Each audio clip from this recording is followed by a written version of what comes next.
On voit les plus grands de ce monde, BlackRock, diaboliser Bitcoin. C'est marrant, sur la même période, ils n'en ont jamais accumulé autant. On arrive en 2025, on arrive à l'ère de l'IA. Est-ce qu'on a besoin de s'embêter avec des gens pour avancer sur des projets vitesse grand V, quoi? C'est un pays qui m'a éduqué, je veux quand même lui renvoyer la balle. Après, c'est vrai que là où c'est désolant, c'est quand on voit l'évolution des choses du pays, on se dit mince. La suite logique, c'est que les gens partent en se disant bon, finalement, le risque que je le prenne là ou ailleurs, c'est le même, entre guillemets, sauf que la fiscalité n'est pas la même. Focus versus diversification. Ouais. Tu prêches quelle paroisse? Moi, j'ai un parti pris, je vais le dire, on va se boxer. Tu parles de diversification sur quoi? Investir, entreprendre, c'est les deux sujets, quoi. Par exemple, pour entreprendre, tu serais d'avis à te focus sur une boîte ou sur un projet en tant que tel. Ça a toute proportion gardée ou autre, à n'importe quelle échelle. Et investir, focus ou diversification aussi. Les deux sujets. Vas-y, commence, je te donne la main. Pour moi, par exemple, pour entreprendre, tu es obligé de te focus. Tu peux pas en fait pousser deux projets en même temps parce que tu vas plutôt faire un pas de fourmi versus être un rouleau compresseur sur tout ça. Ma théorie, c'est qu'à l'inverse, une fois que tu as atteint ton objectif en termes de concentration d'efforts et de ROI sur ton temps, et donc le retour sur l'investissement que ça t'offre et l'objectif que tu t'y étais mis, une fois que c'est fait, tu peux très bien le consolider et développer autre chose en lien avec le premier pour développer, au même titre que McDonald's, pour développer ce qu'on appelle la maîtrise de la chaîne de valeur. Tout à fait. Ouais. Typiquement, tu fais un restaurant, tu t'es aperçu que sur le digital, il fallait être présent, tu crées une agence de com et tu vends à tes concurrents. Après, tu rachètes tes concurrents. Ça, c'est fort, c'est le après, point tu idéal. maîtrises la chaîne de valeur. Après, tu crées ta marque, tu fais une marque blanche pour des frites, les frites atypiques dans ce restaurant, retrouver cette frite atypique. Pour retrouver cette frite atypique, il faut des restaurants. Pour des restaurants, il faut qu'ils se fassent connaître. Pour se faire connaître, il faut une agence de com, etc. Ça, c'est vraiment le meilleur plan. Je ne sais pas si tu avais entendu l'histoire, on ne va pas citer de marque, mais il y avait un fast-food qui était type, on a cité McDo. Et la franchise est arrivée en France et après, je crois que c'était un ancien rugbyman qui avait créé ça.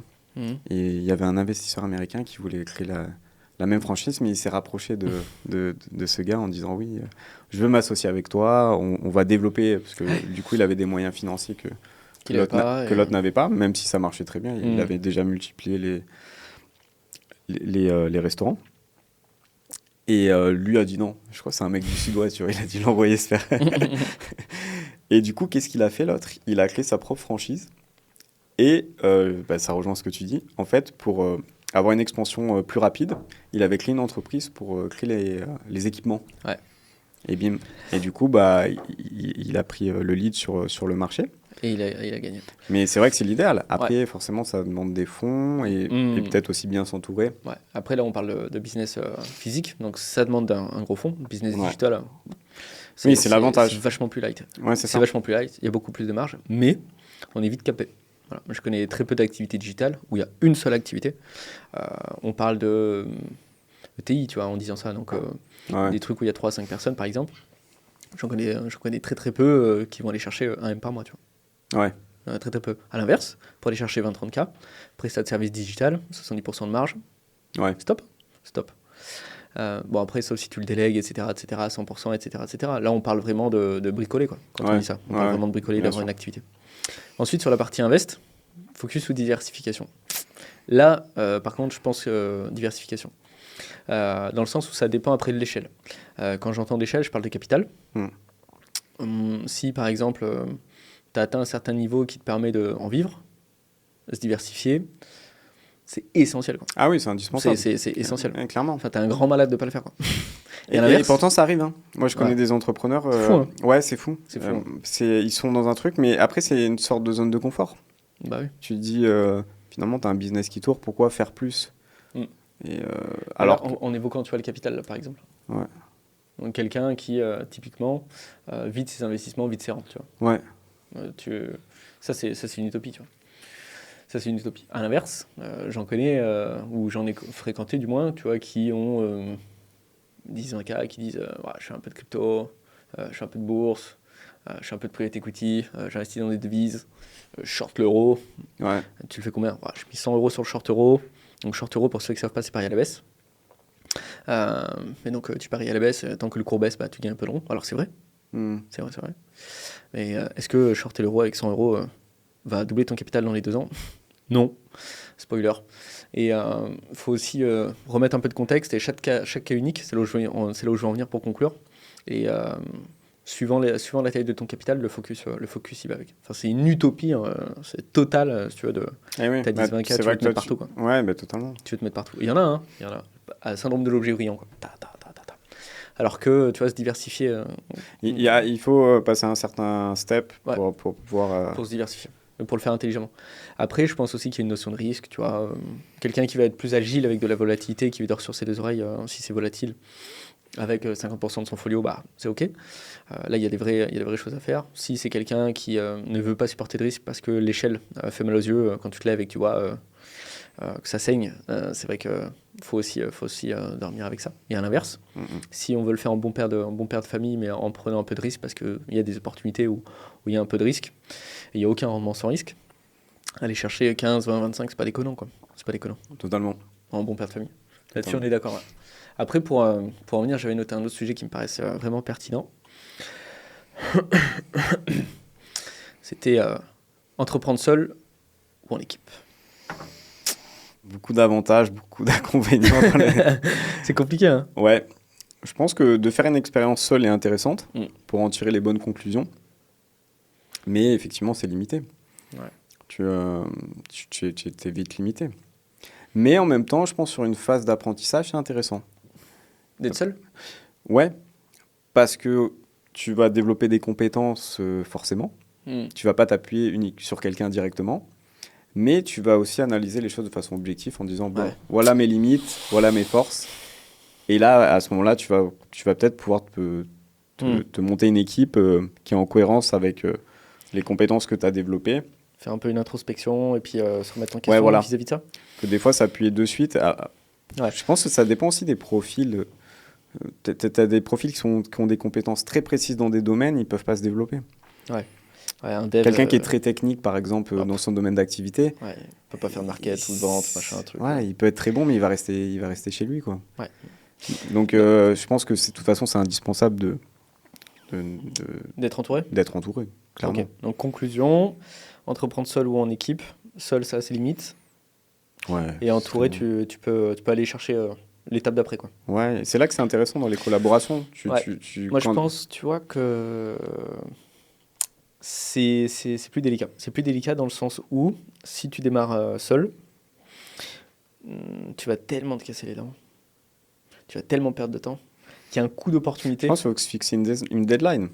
Ouais. Si tu le fais. Et si tu démarres, toi, et que tu te fais accompagner et aider, en fait, tu vas aller chercher tellement plus loin. Parce qu'en fait, tu absorbes 5 ans, si tu veux, de combat à se battre sur un projet qui réussit. Lui, il te le resynthétise sous de la valeur, c'est-à-dire l'argent, et tu le payes justement pour gagner son temps. Ouais. Et toutes les sueurs, toutes ces nuits blanches qu'il s'est tapées, justement. Ouais. Et toi, il arrive. C'est comme un invest, tu vois, il arrive justement pour prendre une participation dans un projet. Il va arriver et donner une vision et tout ce qu'on voit d'ailleurs sur qui veut être mon associé, tu vois, par exemple, pour pas les citer. Ouais. Et il arrive avec une vision parce qu'il a X temps d'avance, avec une échelle. Ah oui, mais clairement. Et c'est dans cet état d'esprit-là que je pense que seul, ce n'est pas possible. Ah, mais t'es seul, limité. c'est pas possible. Mais oui, mais tu regardes par exemple. Tu apprends avant par mimétisme dans la boîte à laquelle tu étais. Et c'est souvent pour ça que les gens restent dans leur zone de confort pour entreprendre. C'est pas faux, ouais. Tu vois. Et se faire entourer, pour moi, je pense qu'on est d'accord là-dessus, c'est indispensable. C'est indispensable. Mais on arrive en 2025, on arrive à l'ère de l'IA. Est-ce qu'on a besoin de s'embêter avec des gens pour avancer sur des projets vitesse grand V, quoi?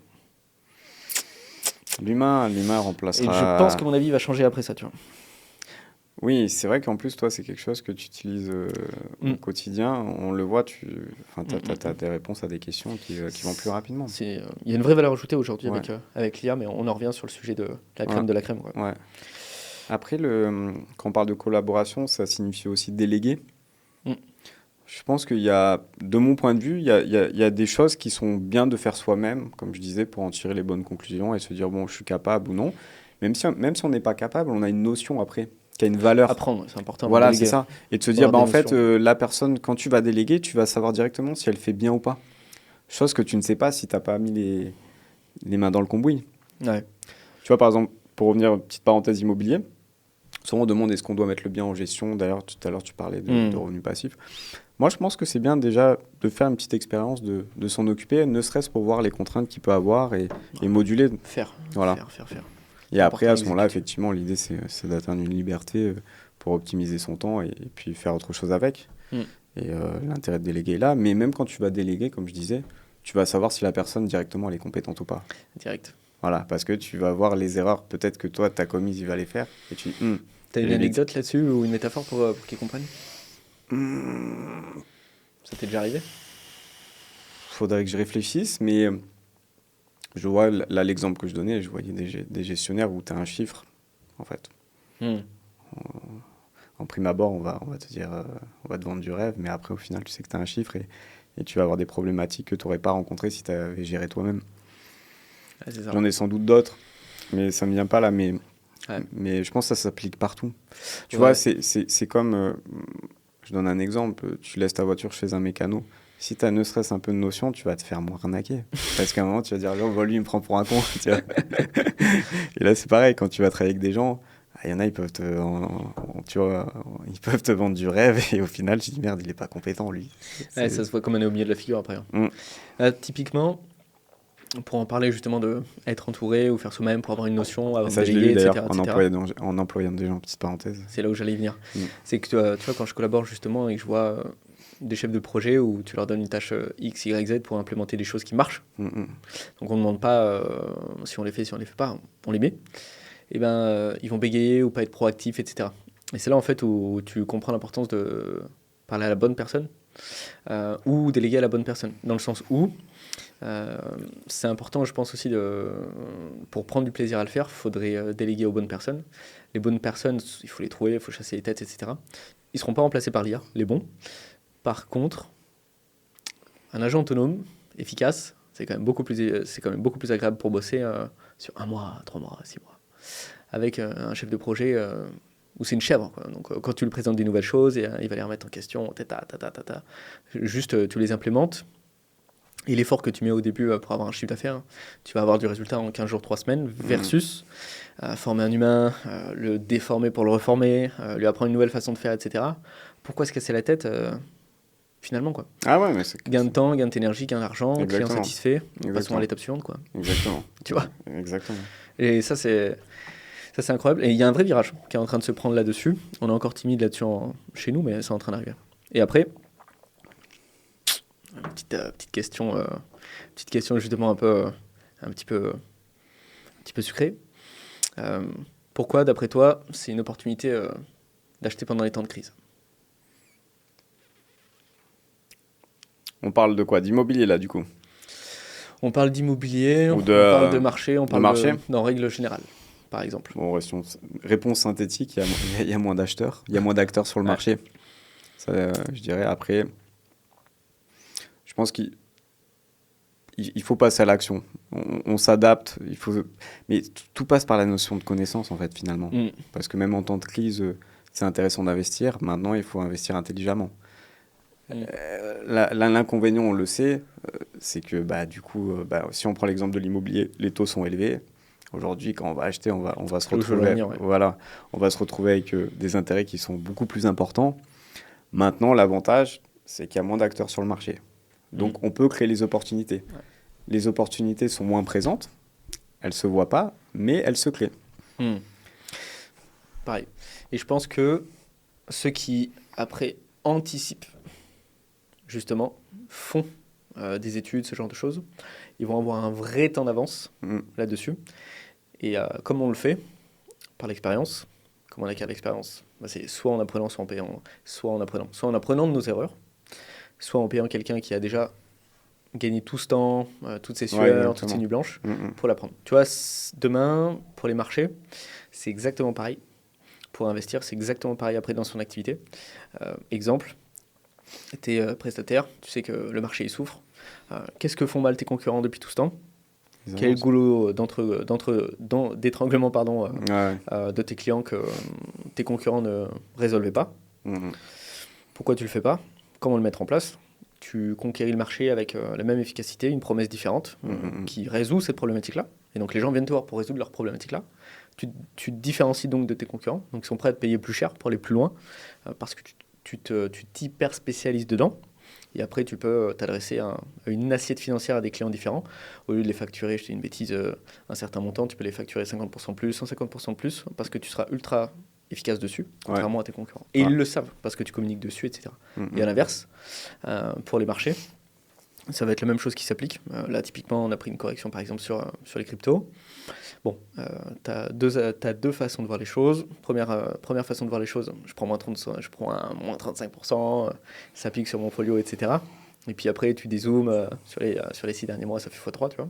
Bon, moins 35%, ça pique pas tant que ça, finalement. Et surtout quand tu sais que ça rebondit. Donc, c'est là où tu déploies du capital. Et après, on en revient à ce qu'on disait depuis tout à l'heure, finalement. C'est à chaque fois, c'est celui qui a du capital qui gagne. Et ouais. Comme on a du capital, c'est quand c'est liquide. Donc, c'est quand même plus sympa d'avoir de la liquidité que l'immobilier, parce que tu n'as pas cette flexibilité de devoir passer devant un notaire, le ci, le ça, le truc. On a un bouton sur... Là, je parle du marché bourse, marché crypto, par exemple. En un bouton, c'est vendu. Là où sur des autres produits, c'est un peu plus compliqué, mais c'est là où tu as la liquidité. Celui qui a la liquidité disponible, cash is king, instantanément, tu as le pouvoir sur les projets comme ça.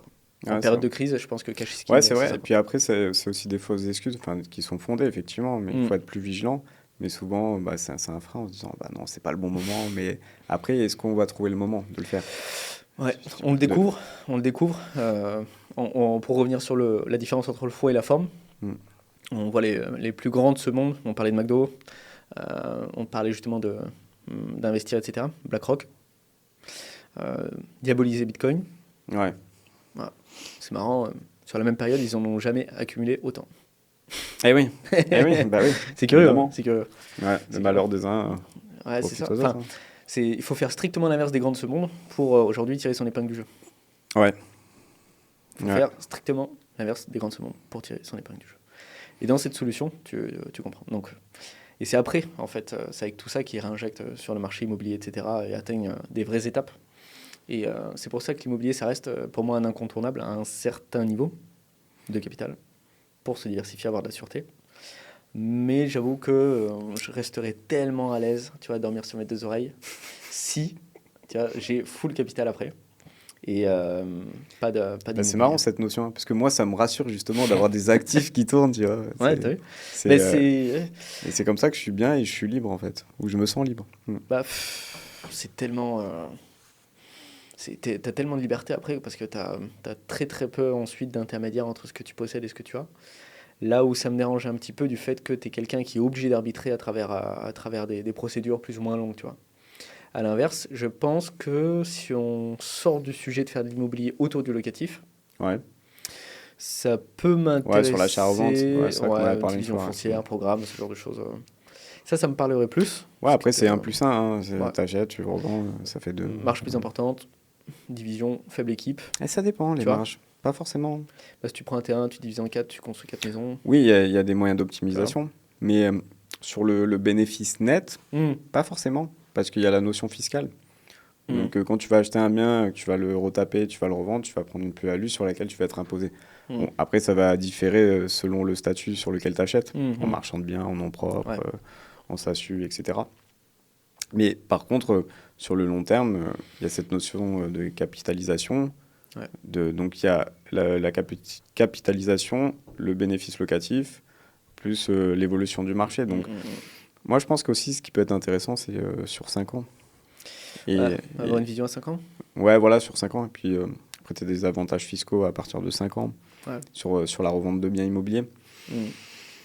Donc, voilà, encore une fois, oui, mais c'est intéressant. Des opportunités, si elles se présentent, il faut les saisir. C'est bête de pas... Si tu as du cash ou tu peux lever de la dette, acheter, t'achètes, tu revends. Il y en a tellement, et je pense que... On en revient au même, mais c'est vrai que focus versus diversification, il faut aller au bout des choses, je pense, dans les deux cas. Mais commencer par quelque chose. Et c'est la connaissance. C'est la première étape. Tu vas acquérir de l'expérience et puis après, tu vas approfondir tes connaissances. Mais les connaissances, ça va être est-ce que tu vas être dans une vraie démarche ou pas ? Et c'est là où tu vas avoir du gain de temps, en fait, dans tous les projets que tu vas mener, que ce soit IMO, crypto, bourse. Il faut gagner du temps, parce que le temps, après, c'est de l'argent, soit en erreur et en énergie. Ça, c'est important. Et tout à l'heure, on parlait justement d'investir en France ou investir à l'étranger, ou même s'expatrier. Admettons, là aujourd'hui, on est dans une position où on a le choix. Alors, tu restes, investis à l'étranger, qu'est-ce que tu dois faire, quoi? Ça, je pense que ça va dépendre de l'étape dans lequel processus tu es. Si tu as des notions appuyées en digital, en crypto, en bourse, c'est ça que je dirais, tu as tout intérêt d'aller dans une niche fiscale quelque part, que ce soit à Malte ou ailleurs. Après, je fais pas la promotion. Il faut que des gens restent, il faut qu'ils payent des impôts en France. Hein. C'est vrai que c'est un beau pays. Ouais, c'est un beau pays. Il faut pas non plus dire à tout le monde partez. Non, parce qu'après il y aura plus personne et on va se retrouver qu'avec des clampins qui contribuent pas. Mais tu ferais quoi du coup? Toi, tu dois rester et continuer à faire l'immobilier, par exemple? Vraie question. Hein. Ouais, vraie question, ouais. Après, il y a toujours un attachement dans le pays dans lequel tu as grandi, donc je pense que oui. Et puis, maîtrisant le marché, je pense que j'aurai toujours quelque chose à faire.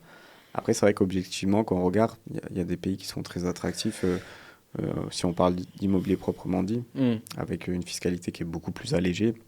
Oui, ils ont besoin justement de capital. Un accès à la propriété aussi, parce que tu parlais de notaire tout à l'heure, avec des frais beaucoup plus réduits. Il n'y a pas de levier bancaire, quoi. Ouais, il n'y a pas le levier bancaire, exactement. Donc il faut arriver avec du cash. La France, c'est un paradis bancaire, quoi. C'est un number one, quoi. C'est le vrai avantage, quoi. Ouais. Ça, c'est le vrai avantage. Après, tu vois, par exemple, moi, je me vois beaucoup plus cumuler, en fait, accumuler, faire une stratégie autour du capital, autour du digital. Et je trouve ça tellement plus simple. Tellement plus simple après parce que tu joues plus avec les règles. Ouais, exactement, t'es hors système. Le monde, il est grand. Ouais, t'es hors système. Le monde, il est grand, tu vois. Ouais, c'est ça. À quoi bon? Ouais, exactement. Dans le sens où, justement, tu peux avoir des opportunités à l'international. Ouais, mais après, tu sais, il y en a qui sont toujours attachés. Ils ont la possibilité de s'expatrier, de payer, ne pas payer d'impôts en France, etc. Mais ils ont toujours cette notion de dire, bon, c'est un pays qui m'a éduqué, je veux quand même lui renvoyer la balle. Après, bon, il y a des bases. Ouais, c'est une très bonne chose. Moralement, c'est très bien, tu vois. Et puis, c'est pour ça, peut-être, je garderai de l'immobilier en France, parce qu'au moins, je paierai du foncier, tu as des revenus, des impôts dessus, et voilà, ça sera... Et je pense qu'il faut des gens comme ça, clairement. Tu vois, comme je disais, si tout le monde a cet état d'esprit de dire « je veux pas payer ». Non, après, c'est vrai que là où c'est désolant, c'est quand on voit l'évolution des choses du pays, on se dit « mince ».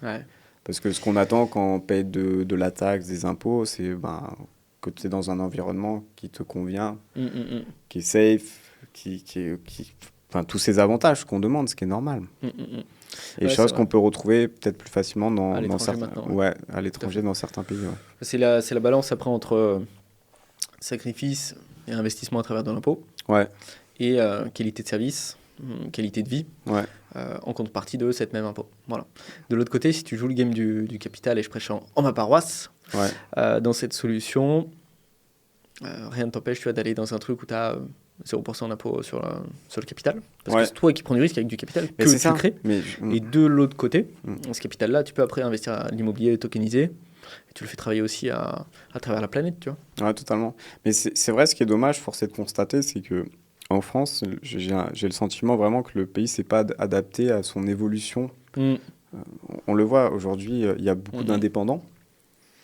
Il y a ce système de ubérisation qui s'est créé, donc on a même des gens qui ont des statuts d'indépendants, micro-entreprises, ce genre de poste. Et finalement, les administrations, c'est compliqué. On a ce risque-là quand on entreprend en France, c'est que finalement, après, on n'a plus de couverture sociale. Et ça, c'est fou. Hein. Ouais, c'est fou. Et ça, j'ai l'impression, on ne le considère pas. C'est-à-dire qu'une personne, quand tu entreprends, tu as le risque personnel avec de ne pas savoir où tu vas. Et puis le risque de, du coup, quitter une couverture que tu peux avoir par le biais du pays dans lequel tu vis. Et à la fin, si ça ne marche pas, tu as une main devant, une main derrière. Et ça, c'est navrant. C'est pour ça que d'où l'intérêt, selon moi, de toujours faire de l'immobilier. Au moins, ça te fait un petit matelas. Et si tu as besoin, tu sais que tu peux vendre et récupérer de la trésorerie qui te permet de partir sur d'autres projets. C'est pour ça que j'insiste vraiment sur ça. Mais ça, c'est navrant. Et du coup, la suite logique, c'est que les gens partent en se disant, bon, finalement, le risque que je le prenne là ou ailleurs, c'est le même, entre guillemets, sauf que la fiscalité n'est pas la même. Ouais. Et je pense que la fiscalité n'est pas la même. Quand tu joues le game de l'immobilier, ça devient encore plus intéressant quand tu passes un certain step, dans le sens où tu n'as plus besoin après de la banque, quoi. Ah oui, bien sûr. Là, tu n'as plus besoin de la banque, après la banque, tu restes là, quoi. Tu vois, lever de la dette. Tu vois, Trump, c'est ce qu'il a toujours fait. Ouais. Le fait de lever de la dette, c'est toujours intéressant. Lever de la dette pour des actifs, pas pour des passifs. Ne faites pas un prêt pour acheter une voiture. Des fois, tu le vois, ça. Mais ça qui est navrant, selon moi, c'est que le pays ne s'est pas adapté à cette évolution-là. Il n'y a pas de grosse volonté, finalement. Enfin, on ne le voit pas, hein, clairement. Non. Les administrations, elles ne changent pas. Non, tu te fais toujours engueuler quand t'attends. Ouais, et pour moi, je sais que s'il doit faire affaire à l'administration française, tes démarches, j'ai un mal de tête avant. Je prends un Doliprane avant, tu vois. Comme ça, je me dis, allez, c'est bon. Ouais. Je sais que je vais avoir mal à la tête et ça va me prendre beaucoup de temps et d'énergie. Et ça, c'est pas normal parce que quand on entreprend, on a envie d'aller vite. Il faut, le temps, c'est de l'argent. Tu te rends compte que quand même, on est un des seuls pays où tu te lances, t'as la chambre des commerces, le ci, le ça, le truc, tout le monde est là pour t'aider. Ouais. Tu peux après passer le restaurant en charge, machin, truc, tout ça. Bon. Le jour où ensuite ça marche moins bien, tout le monde va te retomber dessus, en disant t'es le méchant, en plus t'as fait l'abus du bien social quand tu m'as invité au resto, c'est pas normal, t'es nul, etc. Une main devant, une main derrière. Ah, c'est ça. Et en plus, on va aller te fouiller, si justement ça marche. Tu vois. Ouais. Et si ça marche, on vient de fouiller en disant c'est pas normal, le ci, le ça, le truc, on va aller contrôler ce jeune monsieur. Tu vois ? Ouais, mais c'est ça. En fait, on est dans un système où justement, dès que tu commences un peu à marcher, on te pointe du doigt. Et c'est dommage. Tu sais, une fois, j'étais à la mairie, je sais plus quoi, c'était à l'urbanisme, et j'avais une personne, une fois, une jeune fille. Et je voyais, elle était dynamique, elle traitait. Je fais, ça fait pas longtemps que vous travaillez là. Elle dit, mais comment vous savez ? J'ai dit, puis ça se voit. Ça se voit, vous avez envie de bosser. Ouais, c'est ça. Je dis, mais vous êtes super compétente.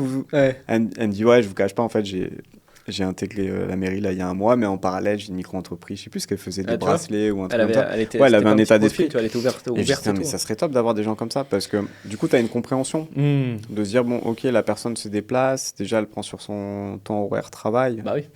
Et tu as envie d'avoir quelqu'un en face de toi qui t'aide vraiment parce que c'est son rôle. Et pas qui te dise, c'est compliqué, on peut pas, il faut attendre. Et ça, c'est énervant. J'étais parti en Lituanie il y a quelques années de ça, faire un stage quand j'étais plus jeune. Et je m'en souviens, je devais faire un passeport pour aller en Russie. Et j'avais appelé le consulat français. Et il m'avait dit, non mais à l'étranger. Ouais. Et j'avais demandé le passeport, il m'a dit oui, c'est bon, vous l'avez sous 10 jours. Ouais. Moins de 10 jours, sous une semaine. J'ai dit, mais comment c'est possible ? Il dit non, mais ici, c'est comme ça que ça se passe. Il me dit, c'est la raison pour laquelle j'ai quitté la France, parce que j'avais fait la demande en France, c'était super long. Et c'est ça qui est dommage. Parce que dans la mesure où on entreprend, on veut qu'il y ait une cadence. Et on ne veut pas perdre de temps et de l'énergie Non. Donc ça, il devrait le simplifier. Et moi, tu vois, je serais assez catégorique sur ça. Je diminuerais l'effectif. Agent IA. Ouais. Non, l'humain est bien quand même. Tu vois, on a besoin d'avoir. Oui, je pense que c'est important quand tu vas dans une mairie d'avoir quelqu'un en face. Oui, c'est important. Ouais, une au lieu de 3, ça suffit pour être efficace et répondre au téléphone. Ouais, clairement. Parce que là, à l'heure actuelle, c'est pas. Oui, c'est ça. Tu veux une anecdote ? Puis après, on va terminer là-dessus. Mais pour l'anecdote, tu vois, lors de mes dernières déclarations d'impôt, à chaque fois c'était compliqué, tu vois. Aïe. À chaque fois c'était compliqué. C'est toujours compliqué en fait. Hein. Ouais, j'avoue, c'est ça. Moi je laisse tout au comptable, je fais rien du tout. Ouais, c'était justement en plein pivot, tu vois. Et avant d'en arriver là, justement, il y a une fois que ça m'a vraiment marqué, c'est que lorsque j'avais besoin de quelque chose, il n'y a personne qui savait me répondre. Personne ne savait me répondre. Non, tu connais cette phrase ? Ah, mais ça, c'est pas nous. Mais c'est qui alors ? Et ça a pris 6 semaines. Ouais. Ça a pris 6 semaines pour se résolver. Et lorsque j'ai reçu justement l'avis comme quoi tout était bon, prêt à payer, j'ai pas reçu le mien, j'ai reçu celui de 3 autres personnes en même temps qui habitaient à 30 km de chez moi. Excellent. J'ai travaillé 6 semaines dessus pour que tout soit propre, tu vois. C'est même pas étonnant. Aujourd'hui, effectivement, c'est par la compta, etc. Mais ça. Et encore, je sais que je vais devoir mettre les mains dedans justement parce que c'est un petit peu atypique, tu vois, avec les marchés. Mais j'en ai des anecdotes. Après, il y a des SAS qui le font bien et j'en ai pris un justement là. Mais j'en ai des trucs comme ça. Moi, j'avais après on va conclure, mais j'avais eu un J'avais fait l'étude d'un terrain. En fait, j'avais repéré un terrain sur lequel j'avais un projet. Et c'était un terrain communal, selon moi. Donc, je suis été à l'annexe de la mairie demander. Ils m'ont effectivement confirmé, oui, c'est un terrain communal, parfait. J'ai commencé à bosser dessus, j'avais mis un archi, j'avais fait des plans, j'avais contacté EDF, l'eau. Et après, j'avais réussi à avoir un autre rendez-vous avec l'adjoint au maire. Donc, pour vraiment lui présenter le projet avec tous les éléments que j'avais. Donc, j'avais déjà engendré des frais. Et lorsque j'ai eu le rendez-vous avec l'adjoint au maire, elle regarde, elle dit, mais non, mais ça, c'est pas un terrain communal. J'ai dit, mais non. Du coup, je suis retourné voir le Gus là-bas. J'ai dit, mais. Et le mec était devant son ordi, il me dit, ah ouais, effectivement, c'est pas un terrain communal. Oh, le Gus, tu t'es trompé, le Gus. Franchement, c'est fou. Ouais, c'est la folie, l'incompétence. Du coup, tu perds de temps alors que c'est une information qui. Peut-être, en fait, tout simplement, il a pas pris le temps nécessaire. Mais c'est ça, crucial, en fait, c'est d'être conscient des conséquences de certaines choses. C'est ça. J'ai 2 anecdotes là qui me viennent en tête, tu vois. La première, justement, quand j'ai acheté ma RP, la notaire a pas fait gaffe. Oui, les cédants, justement, avaient changé de nom entre-temps. Ouais. Donc, on a dû tout refaire X fois, etc. Et j'ai pas eu de taxe foncière, du coup, pendant 2 ans. Voilà. Ah, ça, c'est cool, quand j'ai appelé la mairie, elle m'a dit pourquoi ? Elle dit, je sais pas, à vous de me dire. Je dis, moi, je passais chez le notaire. Appelez le notaire. Je dis, bon, j'appelle le notaire. Ouais, en fait, rester là. En fait, la personne s'est fait adopter entre-temps. Ils n'ont pas mis à jour le nom alors qu'ils avaient déjà acheté. Enfin, c'était adopté. Elle avait été adoptée, elle a changé de nom. Donc là, c'était quoi la responsabilité de la mairie qui n'avait pas fait son nom ? C'est le notaire qui n'a pas repris la carte d'identité alors que en fait c'était passé par eux pour construire à l'époque. Donc pour vendre, c'était dans les archives et tout. Et donc je reçois pas de taxe foncière à un an. Je fais c'est bien mais c'est pas cool parce que ça va tomber l'année d'après. Donc moi j'aime pas laisser traîner les choses, tu vois. J'appelle et là j'ai découvert le poteau rose. Je dis c'est rien, c'est pas méchant, il y a pas mort d'homme machin et tout, mais c'est chiant quoi. T'as autre chose à faire. Totalement. Donc après justement quand on parlait de fiscalité etc. L'avantage quand tu investis en crypto, tu es imposé sur les plus-values du moment que tu convertis de crypto en euros. À euros. D'accord. Donc, libre à toi après de conserver ça en stablecoin. Donc, il y a des cryptos stables pour ceux qui ne savent pas et ça ne bouge pas le cours. Et c'est adossé au dollar. Donc, $1 égale $1 mais en crypto. Et donc, tu peux conserver en fait ta plus-value jusqu'au jour où besoin de ça. Oui, tu peux l'utiliser parce que maintenant, il y a pas mal de commerce. Tu peux l'utiliser. Il y a même des transactions IMO. Tu as raison, mais dans cette solution, l'inconvénient, c'est que quand tu passes en fait de euros à crypto pour payer, en fait, tu dois supporter ta flat tax qui a encore augmenté de 10% cette année. Les petits cadeaux. Et dans cette solution, tu peux en fait conserver ta fiscalité, la maîtriser et pas la subir, contrairement à l'immobilier. Tu peux aussi jouer avec les règles, SAS, holding, réinvestir, pas payer de plus-value durant 5 ans, etc. Mais c'est toujours moins fluide en fait que le faire avec du capital, quoi. C'est ce que je trouve. Voilà pour l'anecdote, pour terminer. Un petit mot de la fin ? Les taxes augmentent. Je vois que tu l'as dit à la fin. Je suis retenu, mais... Ouais, malheureusement, c'est un pays qui est endetté, donc il va y avoir des taxes qui émergent un peu partout et c'est malheureux. Il faut trouver l'argent. Ouais, il faut trouver l'argent, donc l'intérêt d'en gagner, peut-être l'intérêt de se former dans des domaines qui peuvent potentiellement rapporter. Ouais, ce serait ton petit mot de la fin ? Je pense, ouais. C'est pas mal. Moi, mon mot de la fin, tu vois, ce serait que justement, attendez pas, prenez les choses en main. Si vous avez une activité, cherchez l'étape d'après. Si vous êtes heureux comme ça, vous avez raison. Et si vous avez du capital, pensez à investir. Sinon, l'inflation va les grignoter, quoi. Pas mal. C'est tout beau pour toi ? C'est nickel.